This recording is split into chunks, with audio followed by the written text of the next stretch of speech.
Greetings Exiles, I'm DonTheCrown, and today I want to talk about the upcoming Heist League launching on September 18th on PC or the 23rd on console. In Heist League, we'll find contracts or markers from killing regular monsters and can use these to launch or pay for missions to steal guarded treasures. Contracts are somewhat like mini-maps that can be accessed before completing the storyline.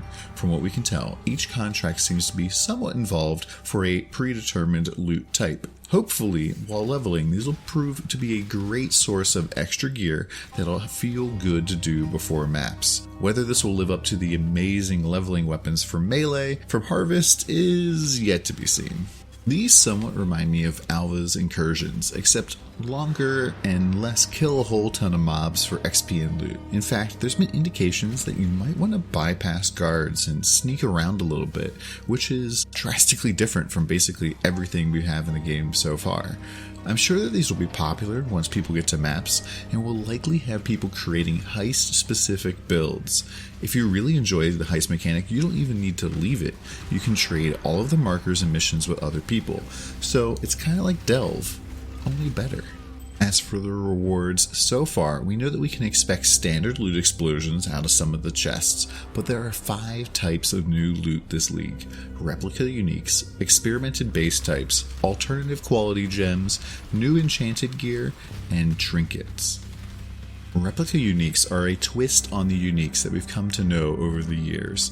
Each will be somewhat similar to the original, but will have a different theme or focus. For example, the replica abysses will add flat elemental damage and cause players to take more elemental damage. While these are interesting, I have a feeling they're going to be extremely overwhelming at first. GGG has stated there are going to be a lot of replica uniques, maybe even 100, so it's likely that you'll end up throwing a ton of these in tabs, just in case somebody makes an OP build with them.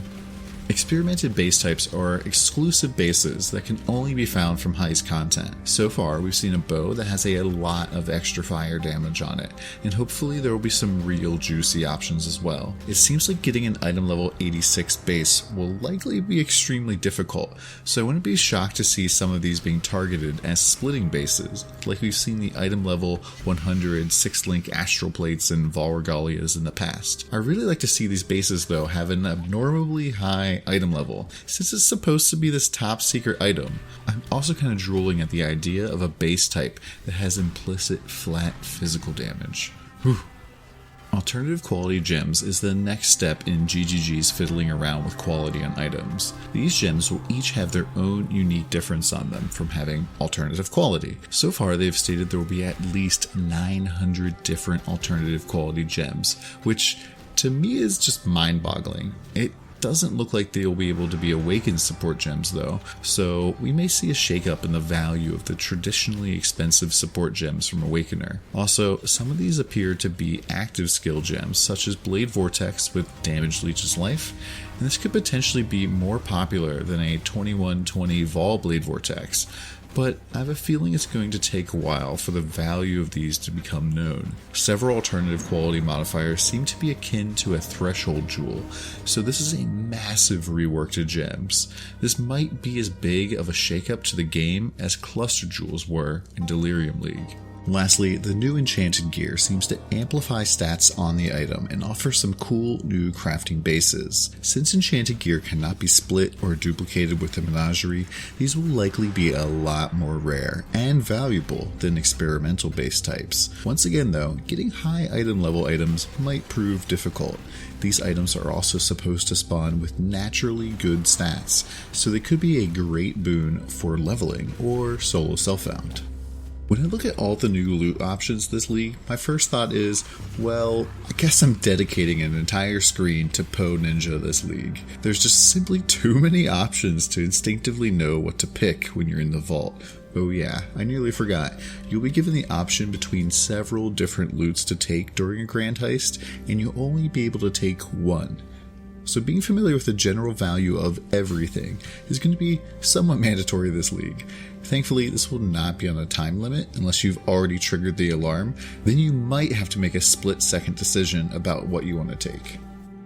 Anything you've picked up in a heist will be flagged as contraband until you successfully escape. Dying or disconnecting after the alarm has been tripped will cause any contraband on your character to disappear. This is going to add some serious tension for softcore players after they find some good loot and are trying to get it home safely, past walls of deadly guards. I can already see the clip of somebody dropping a mirror and dying before it gets out safely. Hopefully it's not me. One last thing about loot I want to mention is trinkets. This league will be able to find trinkets from heists. These are a separate gear slot item that provide benefits specifically towards heist content. They always drop corrupted and influence the loot that drops from heists. GGG has stated that in party play, the trinket of the person who opens a chest is what will count. This is the first time that GGG has added a new equipment slot to the game since jewels were added back in 2015. I think these are a neat idea, however, their corrupt nature is kinda unappealing to me. I can't help but think of the massive amount of breach rings I've never picked up whenever I see these trinkets. Fortunately, they'll probably be nicer since they're not competing with a traditional equipment slot, but I know deep down I'm going to find a nice 3-mod trinket that I wish I could add a 4th mod to, or a 4-mod trinket that I'm really going to want to pull one of those mods off with a null, and just not being able to craft on them doesn't feel good. Heck, even being able to divine them would be nice. Another thing to note about this league is that there will be 0 additional monsters from the league mechanic and maps. I'm somewhat worried that regular maps are going to feel somewhat barren, especially after Delirium's insane monsters and the ability to stack up a garden for juicy maps. Hopefully heists will feel fun and rewarding to play, while being a nice diversion from mapping. Lastly, let's talk about the new and reworked skills coming with Heist League. Steel skills are getting a much deserved rework. They were first added nearly 2 years ago with Betrayal League and haven't really seen much playtime since. They're being revamped by introducing shards, which are a deadly blade fragment that hover near your character like your Irelia. The new Call of Steel skill pulls shards out of the ground and causes nearby impaled enemies to explode with damage. Steel skills will use these shards in their attacks, but the mechanics behind that aren't clear just yet. They're also adding a new steel skill called Splitting Steel, which will chain off enemies and explode.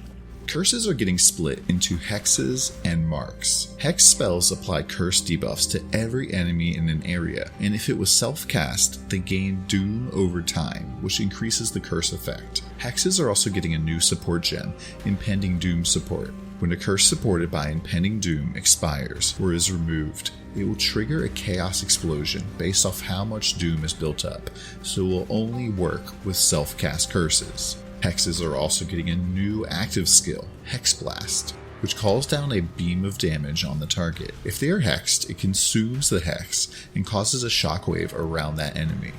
Just like with Impending Doom, the more doom the hex has, the greater the damage done by Hex Blast. Hex Blast is also unique in that its damage has the ability to ignite, shock, and freeze. It also deals damage based on the lowest resistance the enemy has, which could lead to some very interesting build setups. The other half of curses are now called marks. Some of these are familiar, such as Warlords, Poachers, and Assassin's Mark, but Projectile Weakness will be joining the group as the newly reworked Sniper's Mark. Each mark will only apply to a single target and will no longer be reduced by the typical curse penalty found on endgame bosses. This is absolutely massive for endgame bossing. Normally, bosses such as Guardians, Conquerors, Shaper, Elder, and Cirrus all reduce your curse effectiveness by 66%, which effectively neuters the benefits you would normally receive from them. Now, marks are going to be amazing for bosses, and I expect to see them in every bossing-focused build. There's also a new type of skill coming to PoE that GGG is calling Area Control Spells. Each one is designed to have a powerful, long-lasting effect that allows you to take control over an area. Void Sphere creates a black hole that does damage while sucking non-unique enemies towards the center. Any enemy who dies in the area of effect will also have their corpses destroyed as they're sucked into the void. Frost Shield creates an icy dome that consumes some of your energy shield to create a powerful defensive area. Enemies outside the dome will do extremely reduced damage to targets inside the dome, and enemies near the dome will also be chilled. The dome will also grant added base critical strike chance, which will likely be very popular on bosses that you can set up on. Sigil of Power creates a circle that grants additional lightning damage to friendly targets who stand within it, while also increasing the cost of your skills.